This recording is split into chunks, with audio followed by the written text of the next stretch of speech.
Imagine this. You're in a stadium. It's electric, buzzing with thousands of fans, and you're all there to see one man. But then, that excitement, it just curdles into pure anger. This one quote pretty much captures the raw sense of betrayal that kicked off a tour nobody was going to forget. And look, this wasn't just a few unhappy fans. We're talking a full-blown crisis here. An event that was supposed to be this huge celebration of the world's greatest footballer, it just turned into total chaos. So what on earth happened? Okay, let's get right into it. We're going to break down Lionel Messi's Whirlwind GOAT India Tour of 2025, all of it, the incredible hype, the chaotic controversy, and the star-studded spectacle that followed. To really get why things went so wrong, you first have to understand what was promised. This wasn't just any old tour, you know? It was billed as this once-in-a-lifetime event for millions and millions of Indian football fans. The key thing to grasp here is the sheer scale of it all. This was a massive undertaking. We're not just talking Messi, they brought other huge names like Luis Suarez and Rodrigo de Paul along for a schedule that was absolutely packed, all designed to connect with fans. And just look at the schedule. I mean, it's relentless. 4 major cities in just 3 days. It kicked off in Kolkata, then they immediately flew to Hyderabad on the same day, then Mumbai, and then a grand finale in New Delhi. The pace was, well, ambitious is putting it mildly. And it's right here in the very first city, Kolkata, a place that lives and breathes football, that the dreams started to completely unravel and turn into a nightmare for everyone involved. This slide just lays it out perfectly, doesn't it? The stark contrast. Fans paid premium prices thinking they were getting this full experience, a chance to see their hero up close, maybe even interact with him. What they actually got was a fleeting glimpse, often blocked by a wall of security and VIPs, before he was just whisked away. 20 to 25 minutes. That's it. For fans who had traveled for hours, maybe spent thousands on tickets, yeah, this felt like a total insult. The sheer brevity of it all was really the spark that lit the fuse.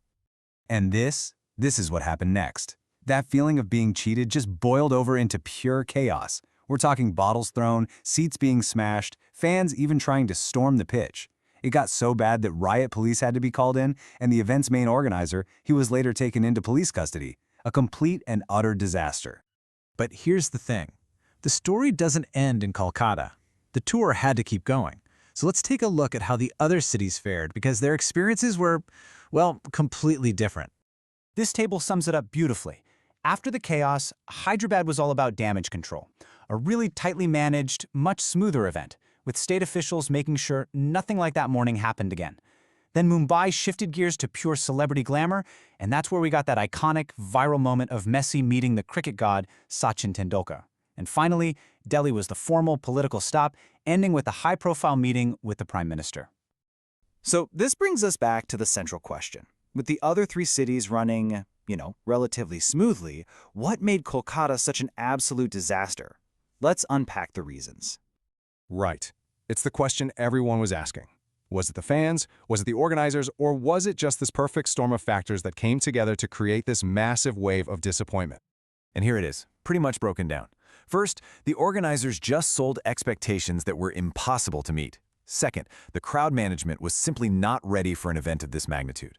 Third, and this is a huge one, that heavy ring of VIPs and security around Messi literally blocked the view for the very people who'd paid to be there. And finally, that sudden early exit was the last straw. It made fans feel completely and totally betrayed. The consequences were immediate. Beyond the chaos in the stadium, there was widespread public anger, a flood of demands for ticket refunds, and of course, a political blame game kicked off as different parties tried to point fingers and distance themselves from the failure. So, after all the drama, the glamour, the politics, what's the final verdict on all this? You have to ask, was this tour, despite that chaotic start, ultimately a net positive for India, or was it just a massive missed opportunity? And really, this is the question that still lingers. On one hand, what happened in Kolkata was a major embarrassment. But on the other hand, the rest of the tour created some truly unforgettable moments and brought the world's biggest football star to millions. So was it a massive fumble, or were those celebrity moments and political handshakes enough to call it a win? That's a debate that's probably going to continue for a very long time.